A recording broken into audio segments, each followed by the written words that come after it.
Welcome to Crawlspace. I'm Tim, here today with Lance in the Empty Frame Studios. Lance, how are ya? Couldn't be better. It's a wonderful day outside. It is. It's a really nice spring day. The snow is melting. You can smell the spring in the air, but you know what? We could only appreciate that for a little bit. We had to come right in and start the day off nestled here in our Crawlspace studio. And talking about our guest and his new podcast. And of course, our guest is Chris Duett. And he was on an older episode of Crawlspace called Writing with Killers that you can see in our feed. And so this is the second time we're interviewing him, and his new podcast is called Criminal Perspective, Lance. And he does that with this gentleman named Andrew Dodge. So head over to truecrimeauctionhouse.com and check out what Andrew Dodge does. It's all sorts of true crime memorabilia. It's super interesting, and them together on this podcast is incredibly fascinating. It makes a good team. So check out this show, Criminal Perspective. There are links in the show notes. And if you don't follow Chris Duett on Twitter, follow him. He's a Twitter hero. We don't know how he does it, but he always manages to kill Twitter on a daily basis. And sign up for their Patreon. They're actually really trying to funnel their listeners to Patreon. So check it out, patreon.com/criminalperspective. And Lance. Yes. Tonight, as you know, we are driving ourselves over to Nashua, New Hampshire. And so if you're listening to this on Wednesday, March 13th, 2019, you can meet us tonight from 6 to 8 p.m. in Nashua, New Hampshire at the Riverwalk Cafe, Lance. This is a panel on forensic science. And yes, there will be professionals there, not just us. We're just going to see what they want to talk to us about. And we'll field some questions, and it'll be a good time. It'll hopefully be a very informative time. I'm a little bit nervous about the whole thing because I don't want to feel like I'm out of my league. But, hey, maybe there are other people who are forensic scientists who feel nervous that we're going to talk about podcasts, and they don't know what podcasting is. So maybe. And it's a Riverwalk Cafe at 35 Railroad Square in Nashua, New Hampshire. So the other people on this panel are, let me just read you their titles. They're much more impressive than podcaster, Lance. Special Agent, Department of Justice, FBI, that's Mark Hasbaka. And Dr. Elizabeth Karagosian, Forensic, MD, Southern New Hampshire Medical Center, Emergency Services. I'm sure her daily events are very similar to what we do here. Probably like high stress like us. Probably not as high stress, but She could relate to that a little bit, I think. And there's going to be two other gentlemen, Detective Sergeants, Nashua Police Department, Criminal Investigation Unit. That's Patrick Hannon and Robert Powers, Lance. So we will be right in our wheelhouse, really. Smack dab in the middle of these people, and they're just going to be like... wondering what they're doing, probably as much as we are, Lance. It's going to be a lot of fun. So either way, it's going to be fun. I'm still trying to figure out how we got invited to this. So this really kicks off our panel season, Lance, and we are going to CrimeCon in June, and you can come join us and get 10% off a standard badge when you use promo code Crawlspace19 at checkout on crimecon.com's website. Every time we go to CrimeCon, we interact with all of the listeners and the people who are passionate about true crime.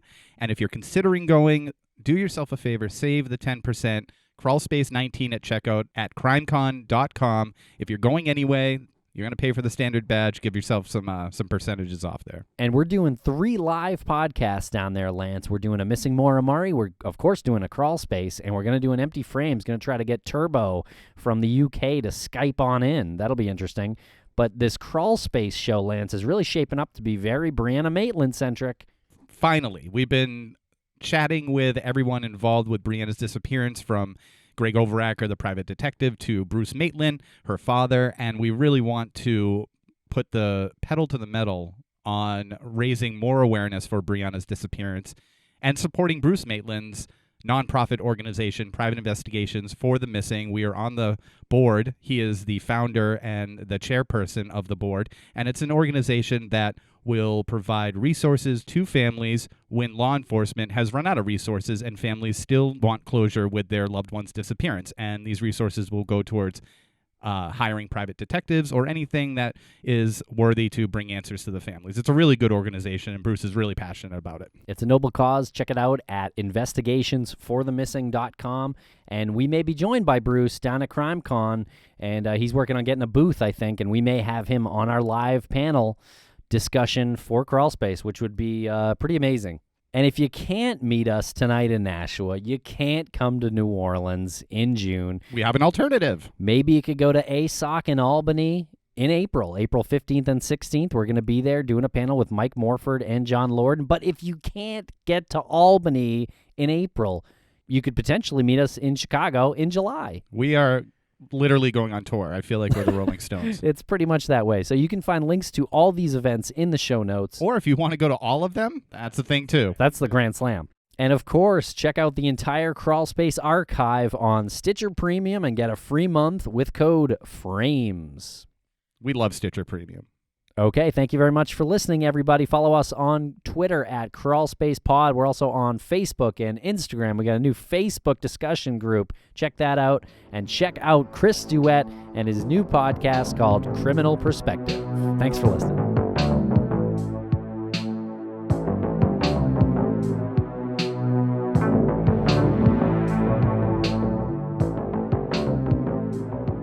Welcome back to Crawlspace. Chris Duett. How are you today, Chris? Doing good. How are you guys? We're doing very well. We are here, nestled comfortably in our Crawlspace studios in Wormtown, Massachusetts. You are in Florida, correct? That is correct. How's it down there in Florida?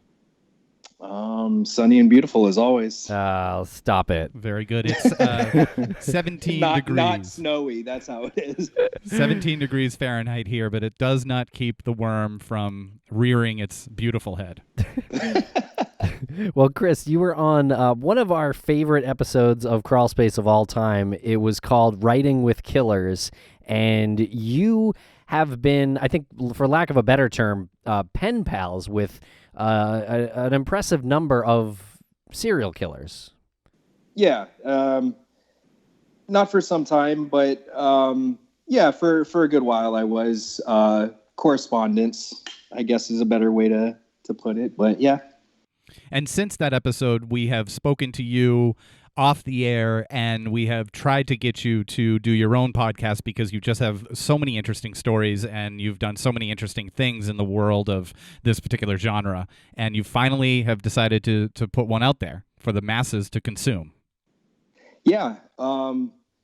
It was actually something I really never gave much thought to. And then after having the experience of being on Crawlspace, I kind of thought about it a little bit, and I got a hold of somebody that I've known for about 10 years that I actually met through Corresponding with Murderers, which is my co-host, Andrew Dodge. And he's been contacting murderers this whole time. He never stopped. And we've spoken on and off, but I got a hold of him and I said, hey, how would you feel about doing a podcast with me? And we can interview these murderers that we know. And he thought it was a great idea. He had just started to do his own podcast with his business, which is truecrimeauctionhouse.com. So we decided to team up and do our own podcast, and we're doing it. Awesome. And the podcast is called Criminal Perspective, correct? Yep. That's correct. Yeah, and you're already dominating on Twitter, it seems. We talk frequently here in the offices how good you are at Twitter. You do own Twitter. Yeah, you really do. You really, yeah, what's your secret? You got any secrets or what? No secrets. I like Twitter. I just enjoy interacting with like-minded people, and it's a place that I feel that I've been able to find a lot of like-minded people. And everybody's pretty supportive of each other's interest in crime. And so I really enjoy being on there and interacting with people. And I'm pretty much an open book as a person. So I really, that social media platform just resonates with me well and suits my personality. So. And I think that will lead pretty well into success for your podcast on Patreon, because it's sort of an exclusive version of what you do on Twitter. You can do at least in text on Patreon, which is where your podcast is currently being shown. Right. So with Twitter, I like to share things that I find interesting within the crime world, and things that I've learned over the years, and discuss things with people. And that was part of taking it to the podcast format. And Andrew and I felt that we had some really great content, and so we decided to put that on Patreon and make that available to people who choose to subscribe, and they can listen to some very exclusive content, stuff that I don't think is comparable in the true crime podcast world. That's not to put anybody down or anything like that. It's just as far as content goes, I mean, I don't know what all is out there, but I think we're doing something fairly original in that regard, as to what's out right now. I would agree. So Yeah. So that's really what we're doing right now is we're focusing on the exclusive content to our Patreon subscribers. Next month, we're going to be rolling out some free content to Apple, which is more of an easygoing format. I think we're still going to do some interviews and everything, but I think the really heavy content is going to be on Patreon for the subscribers, and we're going to continue that. Okay, so it sounds like a good plan. So you're going to sort of funnel your listeners all to Patreon. The most premier, exclusive, the good stuff is going on your Patreon page. So I think that's a good strategy with your style. And when you said that your show is different and unlike anything else, let's be clear here. What you're talking about is you and your friend Andrew Dodge, who have relationships with murderers who are now catching up with these people, talking with them on the phone. In some cases, that people you had previous relationships with. I know your friend Andrew Dodge had known Phil Jablonski for, I think, about a decade. He had shared phone calls with him, I think he said in the first episode, and you had shared some letters with him, at least. So that is right. incredibly original. Just to follow up on that, I don't think that is out there anywhere else. Yeah, well, you said that it was original in the world of the podcasting format, but I don't think that this is out there in any format, in any sense of media. I mean, you'd have to talk about like the Bundy tapes or something like that. Yeah. The thing is like we have two regular guys who have ingratiated themselves with serial killers, and we're not talking about like a Frost Nixon type thing. It's not a seasoned reporter from the Washington Post going in for the hard hitting interview. It's like how regular people talk, and I think that is what makes it most educational and sort of darkly entertaining as well. Right. We wanted to catch them in make them. We wanted to have them comfortable and in their natural element and acting and responding naturally, and have a casual conversation so they can really, who they are would naturally come out, and they're not putting anything on for the camera, and there's no agenda there, and we try to keep it like that as much as possible. So in that sense, and Andrew and I aren't experts. We don't claim to be. We've been doing this for a long time. We're very well read on the subject, but I think really what we're trying to get across is we're trying to extract as much information as possible for the people who, like us, are interested and want that information to factor into their own thinking and thoughts in regards to the criminals and the crimes, or any potential conclusions they may make to that stuff as well. Okay, so let me start at the top here with a pretty general question, like why are you guys interested in talking with these murderers? I can't really speak for Andrew. I think Andrew, it's a morbid fascination. With me, it's as I've said on the last episode, it's a learning experience. It's the experience itself that I'm trying to gain. It's really it's hard to express. Do you think that it somehow makes you a more complete person to hear the other end of the spectrum? I do.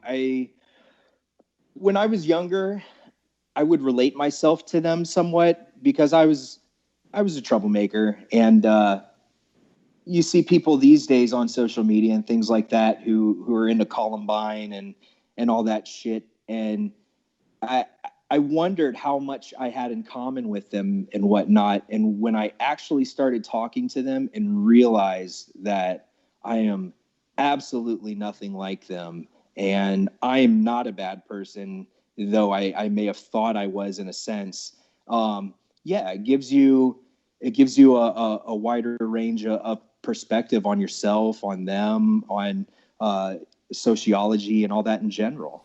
Yeah, so it seems to me like you kind of pictured your life potentially going down a path of violence, potentially, but now getting close to people is in a sense, and speaking with some people who have gone to those lengths in criminal behavior. You're looking at one path that could have been your fate, but instead you're validating yourself as a good person.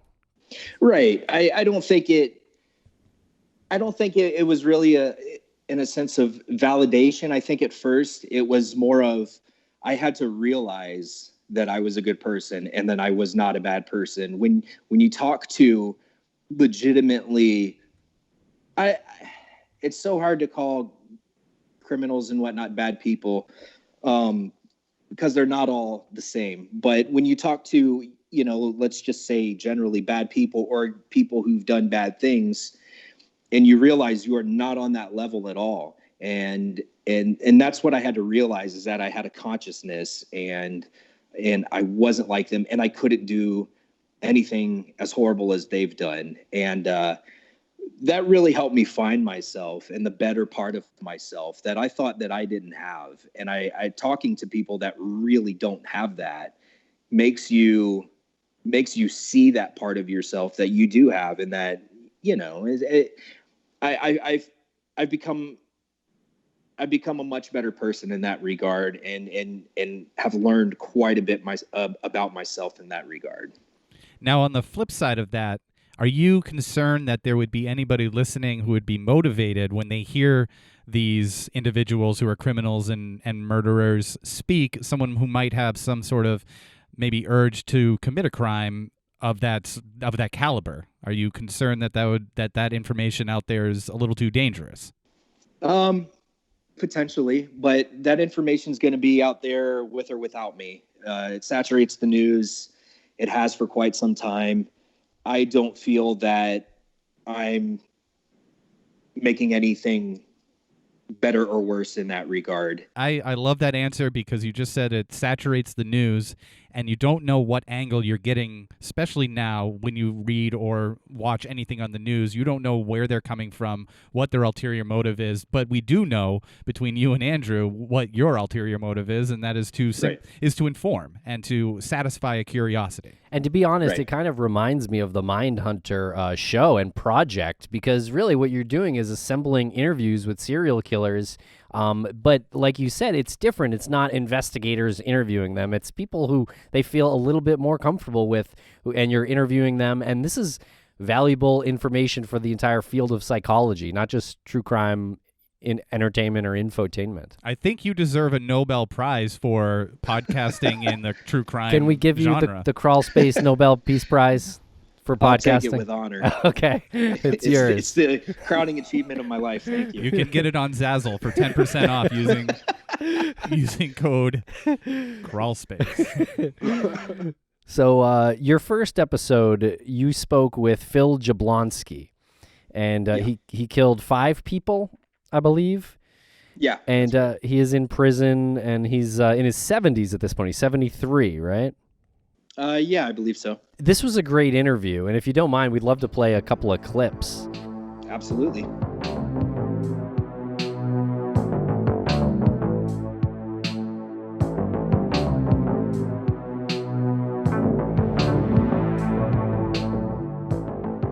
So, in your mind, what do you think it was that made you kill? Do you think it was an inability to control yourself from compulsive thoughts, or did something happen before the murders that caused you an increased amount of stress or a trigger or some type of anger? No. I just enjoyed it. First time I killed my first prostitute, I picked up my freeway. It was just enjoyable. I did that because it was enjoyable. It was like for a while that when I killed my first wife, it almost like it was planned out. I told her where I was sodomized her one time. If I was her husband, she left me, I'd kill her for any reason. And like a couple of years later, I killed her. Why did you mutilate her so badly? Well, it was like an afterthought.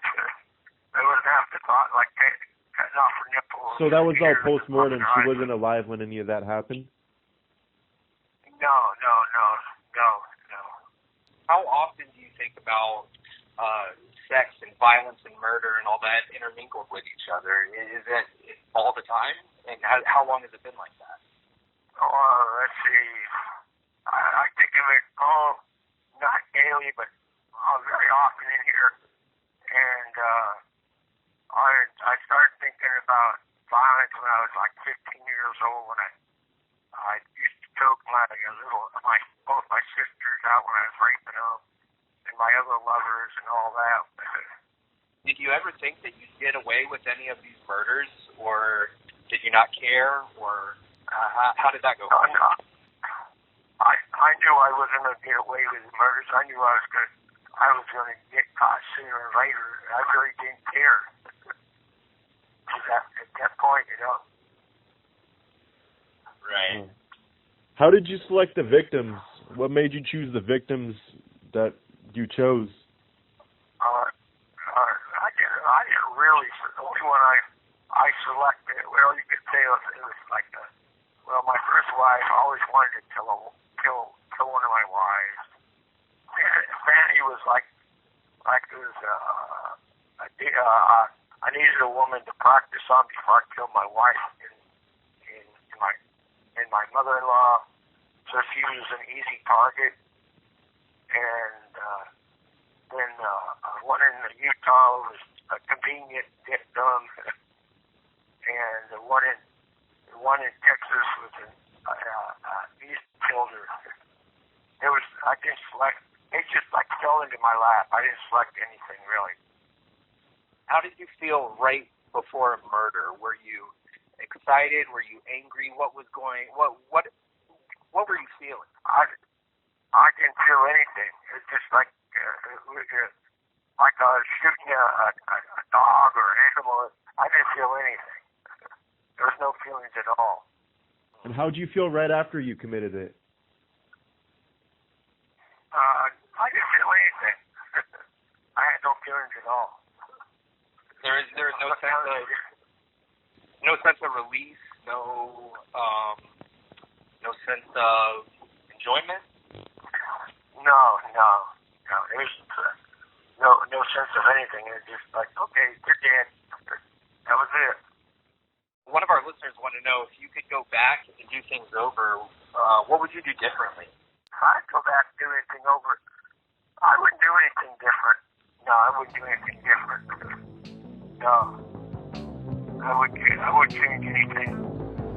So you don't have any remorse? No, I don't have no remorse.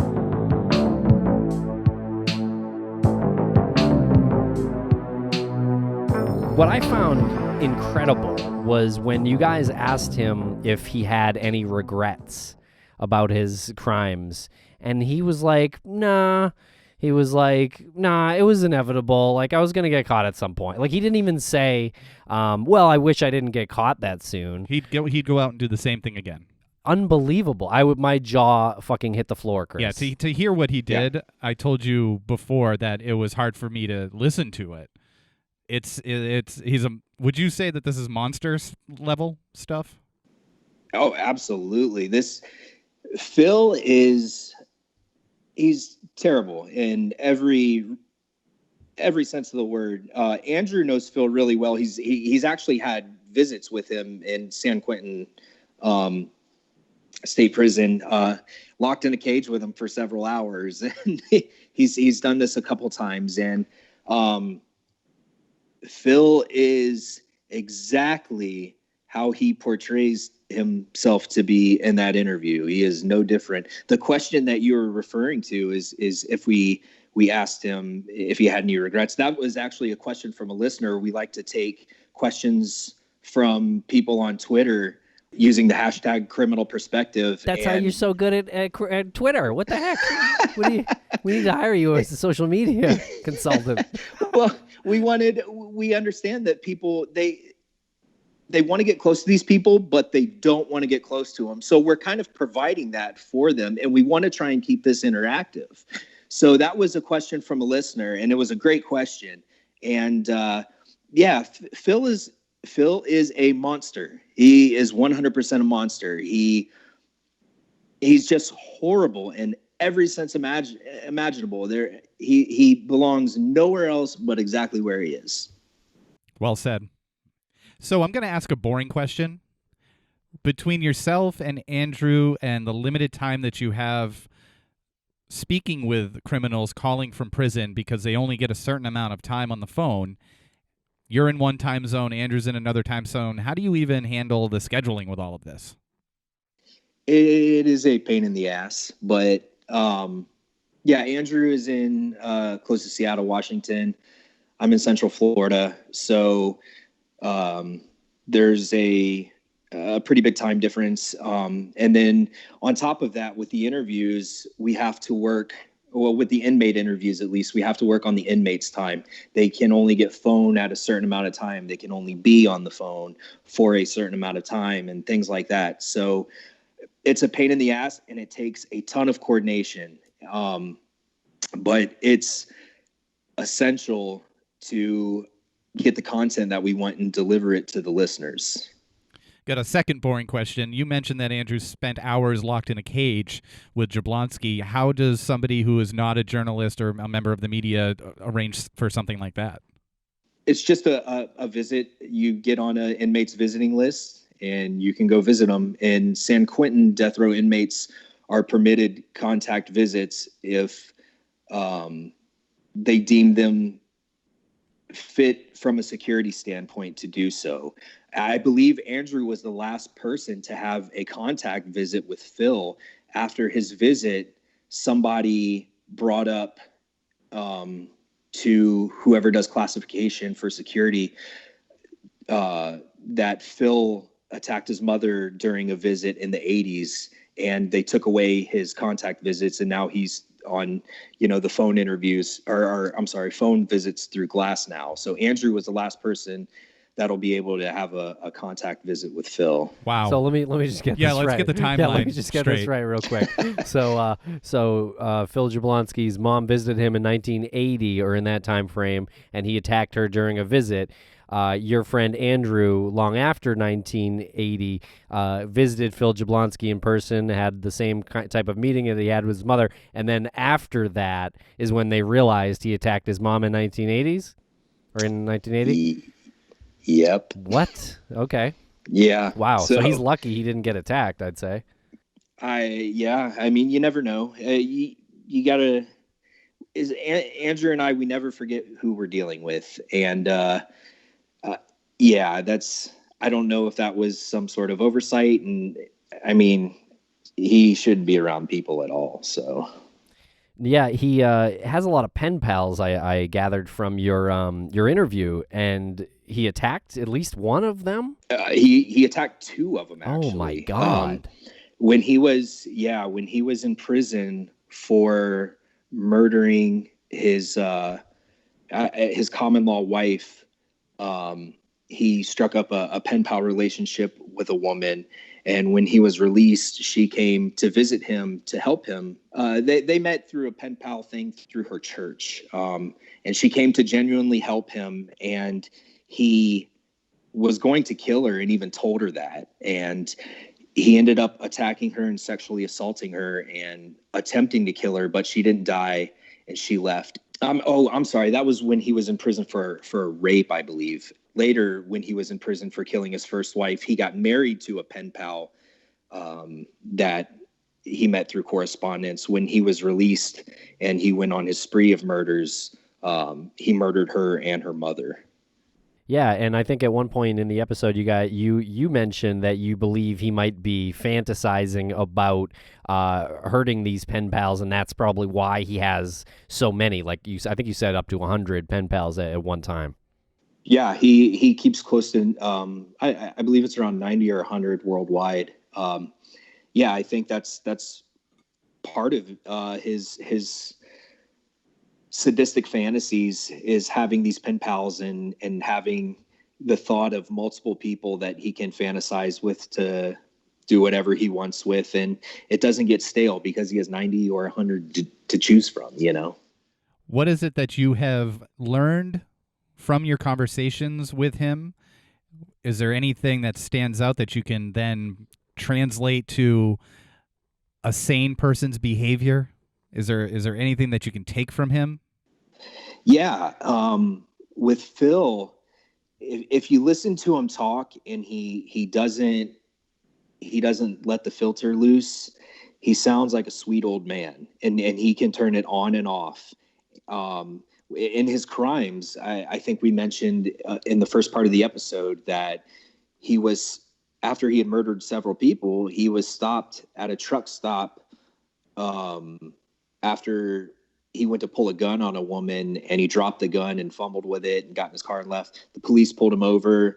They questioned him about it. He said that he got out of his car, the gun fell from his vehicle. It was an honest mistake. The officer made him secure it in his trunk. So he didn't come off as anything other than a normal person to a trained police officer. It just goes to show the pathology of him, how adept he is at compartmentalization, how he can turn it on and off, and it seems seemingly normal 1 second and just be an absolute beast on earth for, the next second. It's crazy. He switches it on and off at will. And it's scary that people can do that so well. Yeah.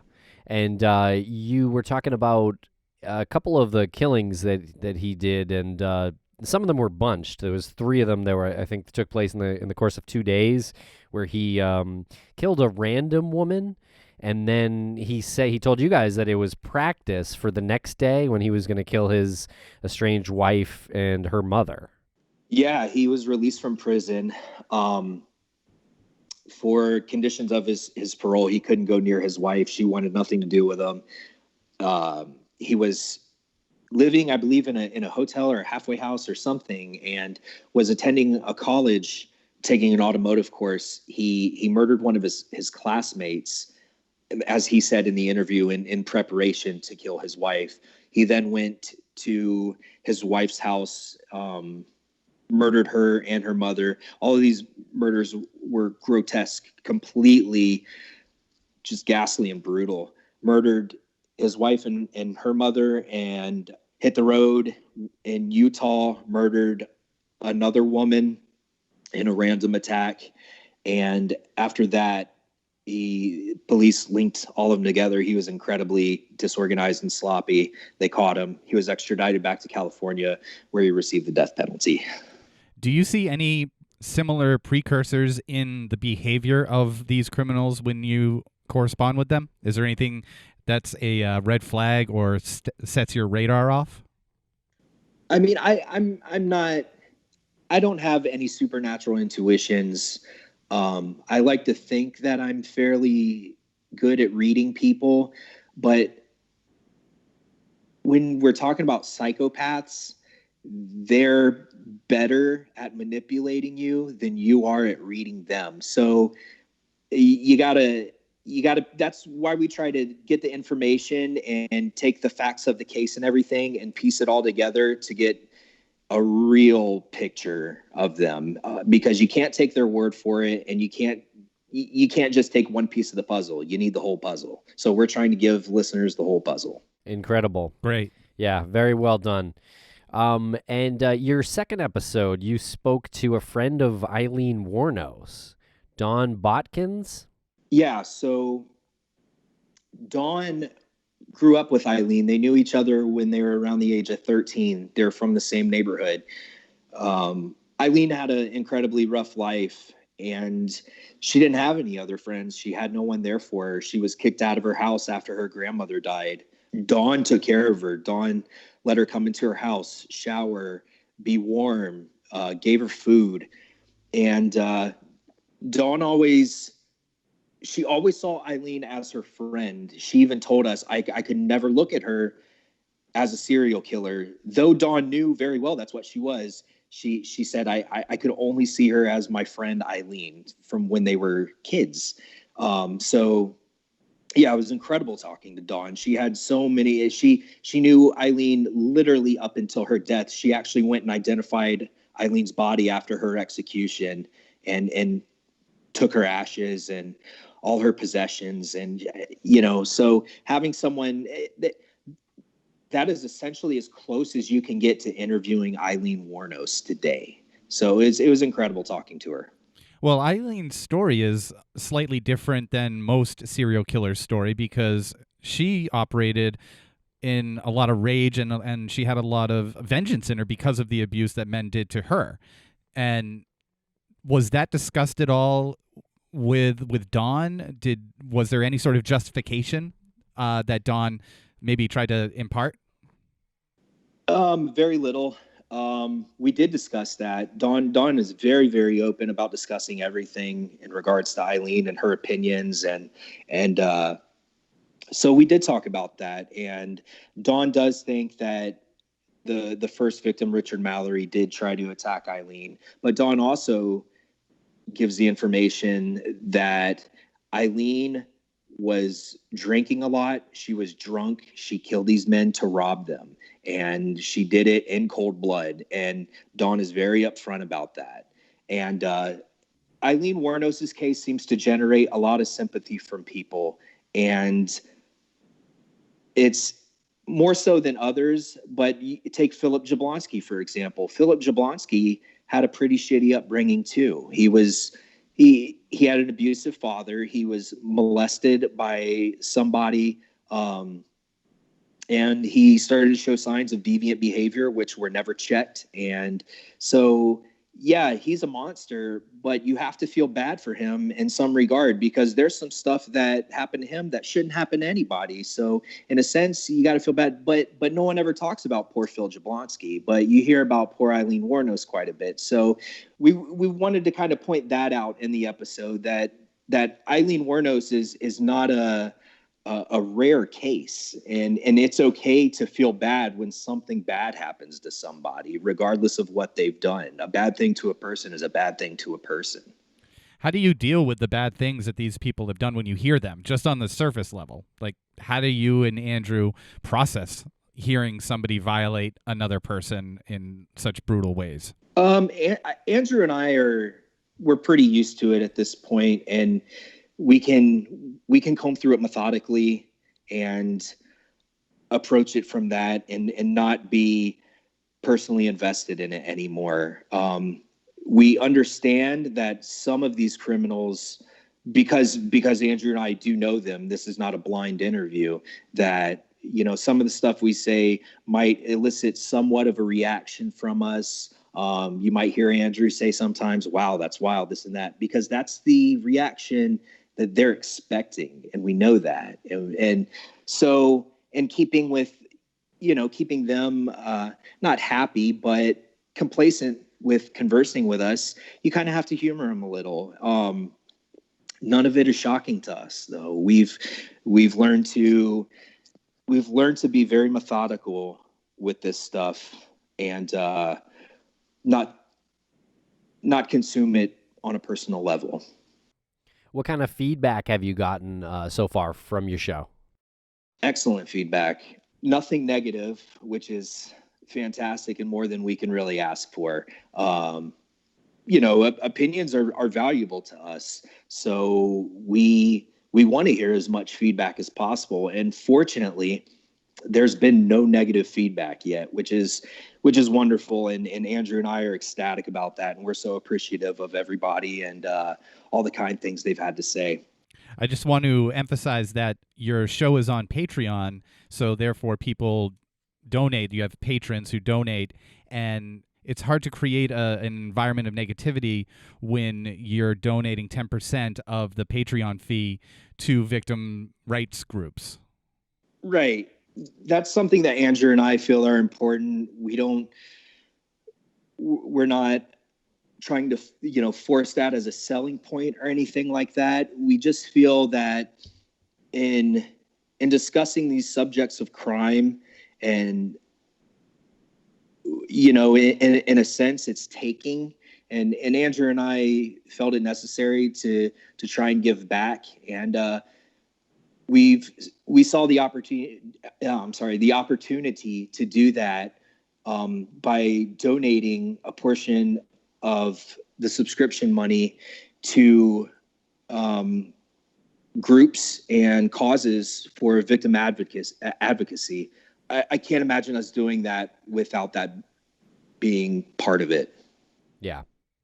Now, what will you, because inevitably you will get some negative comments maybe when it goes to Apple Podcasts, but so people will wonder why you're giving them a platform.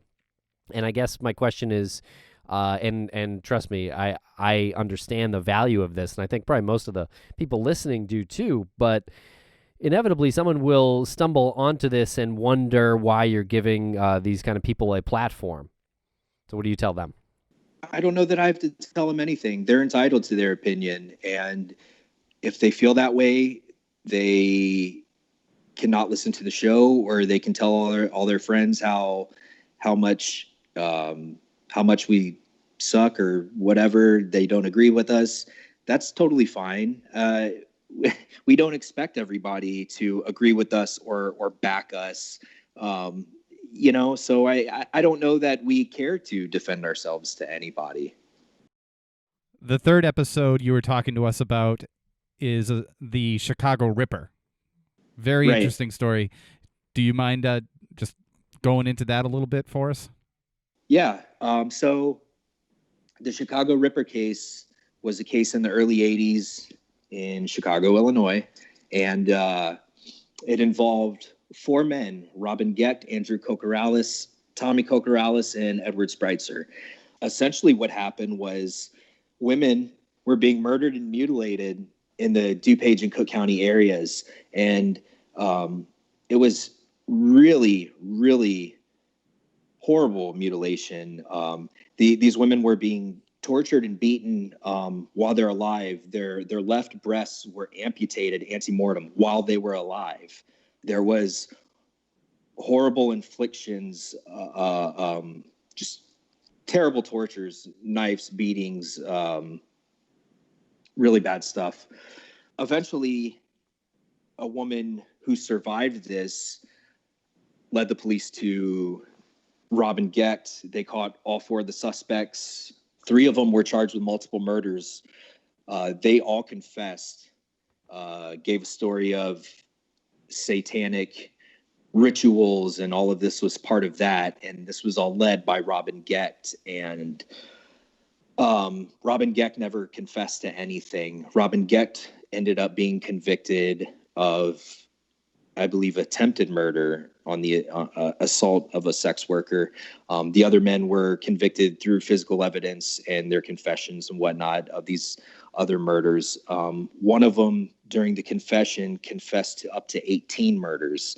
I think they got them on 5, I believe. So we spoke with Robin Gecht for episode 3, who was the alleged leader of the Chicago Ripper crew.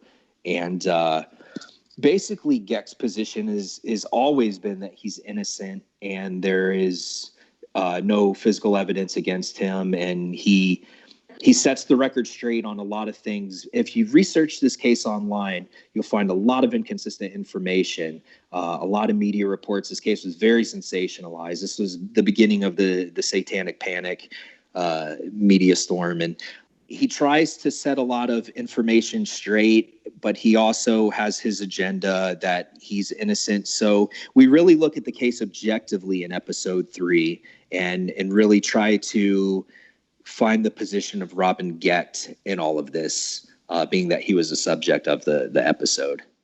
Wow. How was he to talk to? He was interesting. He was not as I expected. Andrew has a relationship with Robin Gecht. He's talked to him before. That was my very first time talking to him. Robin actually asked Andrew after the interview if I was mad at him because I guess he thought I was being a bit short, but I was just, conducting a normal interview, trying to be objective. And, but Robin seems to be a pretty emotional guy. And, he was really interesting to talk to. He was a lot more, well-spoken than I thought he would be. And, he was a lot more wordy than I thought he would be, because over the years, Robin Gecht is one of those guys you don't hear a lot about. And I guess he doesn't talk to many people, and I've never heard an interview like that from him on a open media source, I guess I could call it. He was concerned that you were mad at him? Yeah, I don't know. I don't know if it was concern, but I think he definitely had an idea that maybe I was unhappy with him for some reason, which I had no idea why he would think that. I didn't attack him in the interview, or, Andrew and I never sandbag anybody. We keep a great rapport with these people. And if you listen to the interviews, we're actually very friendly with them, and we maintain that rapport. So, not sure why, but yeah, he thought that I was, I don't know, that I felt a little ill towards him for some reason, but I don't know. I was actually going to ask if you feel a little ill towards me during this interview. I can't stand you. Only Lance can ask me questions from here on out. I knew it. See? Just Tim, write down your questions and I'll ask him. So your fourth episode, who did you talk to in that one? The fourth one is Tony Montana, which we are conducting that interview this Sunday. We've scheduled it twice, and it's fallen through. But we spoke to him last night, and we're going to do it this Sunday and try and get the episode out a few hours after the interview. So I'm real excited about that one. Tony Montana is actually not in prison. He's not a convicted felon from behind bars. This is a man that's out free in the open. Andrew's actually gone to his apartment and visited with him. He was a member of the Chicago outfit. And he worked with Tony Spilotro in Las Vegas for when they were building that racket up.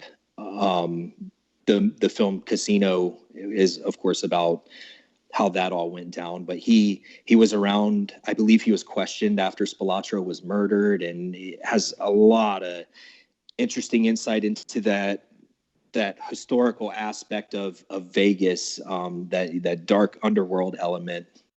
Yeah, that old mafia, those old mafia ties and everything. Yeah. Yeah, so I'm really looking forward to that one. As I said, we've come very close to it twice, and it's fallen through a couple times. It just wasn't a convenient time to conduct the interview, so we've rescheduled, and we're hoping to get that done and get that out this Sunday. Your friend Andrew sounds like he likes to fly pretty close to the sun. Is he like a thrill seeker? Does he love roller coasters or skydiving or something? No, he's actually a pretty boring guy. He likes to smoke weed, and yeah, I've never heard a more boring description of a human being. People get this conception that there's we may be like that, but we're two extremely boring people. So. Wow. Tell us about truecrimeauctionhouse.com. You said he runs that? Yeah, so that's Andrew's business. Andrew sells oddities as well as artifacts and relics and things related to true crime and criminals. A lot of people refer to it as murderabilia. He's been doing this for several years, and this is his main reason of contact with a lot of these inmates, and it's something that he does. Now, you've gone through a few people that seem like they're pretty frightening individuals. Who's the scariest person that you've come across so far in the podcast business? So other than Tim 5, and I, in episode 5, we're having a man who is convicted of, I believe, 11 or 12 murders, confessed to 38. This is somebody Andrew has been dealing with, and Andrew's actually working on a project about this person, and this person is cooperating with him. And it's a pretty high profile case, and one of the more significant murders that's been caught in quite some time. He's very legitimate.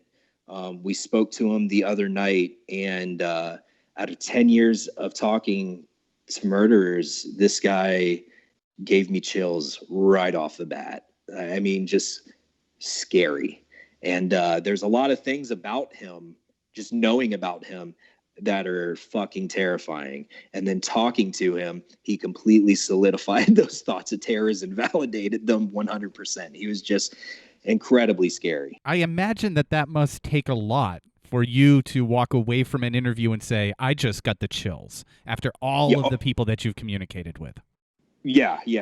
I mean, that's not an easy thing to do, but you'll hear about professionals that do this stuff that run into that person that's like, man, that person made the hair on the back of my neck stand up. And this is a very, very dangerous, very scary person. And it was known. And then after talking to, right after the interview ended, I walked out of the room and gave my wife that look of holy shit. And she gave me that look of, oh, what happened? So, episode 5 is it's definitely, it's going to be worth listening to. Now, some people might be wondering why, or if they missed the name. You can't say the name of the person right now, right? No. So at first, how Andrew and I wanted to conduct this was we wanted to let everybody know who we're interviewing, and then they can ask the questions using the hashtag on social media. We're on Instagram, Facebook, Twitter. And Andrew and I, with restricted time, we can pick out some of those questions and ask them. However, after talking to a couple inmates, they suggested that that's not a great idea because the prison could essentially shut down the interview by fucking with the inmate or fucking with their phone time or whatever the case. So to preserve the interviews and to keep our schedules and everything, it was more feasible to release details of the person's crimes and whatnot beforehand and give people a general idea of who they are. And that still gives the audience some opportunity to ask some more general questions. And then once the interview comes out, we announce who it is. So we don't keep it a mystery just up until the interview's done. And once we have the interview done, then people will know who the criminal is on that episode. Right. Okay. So some of them you have to take that precaution, and others you can put out the hashtag and ask for some questions. Right. A lot of the times we will give people a general idea of their crimes and whatnot, so they can ask, that type of criminal some questions they may have. As with episode 5, we can't take question requests. I mean, this is an extremely high profile offender right now, and he's still working his way through the court systems on several murder charges. So this one, we kind of have to conduct the interviews ourselves. And then once they're out of the way, we're going to let everybody know who it is and when the episode is released. And it's going to be a pretty big one. Episode 5. Episode 5. So the hashtag is Criminal Perspective. The show is called Criminal Perspective, and its main landing spot is on Patreon at patreon.com/Criminal Perspective. And I love the logo. When are we going to see that as a new tattoo? It's coming. Yeah, you got some room on your face. Next time we talk, I'll have the Criminal Perspective logo. We'll trade. We'll do. Andrew and I will do a Crawlspace logo. You guys can do a Criminal Perspective logo. Done. Beautiful. Done. Friendship tattoos.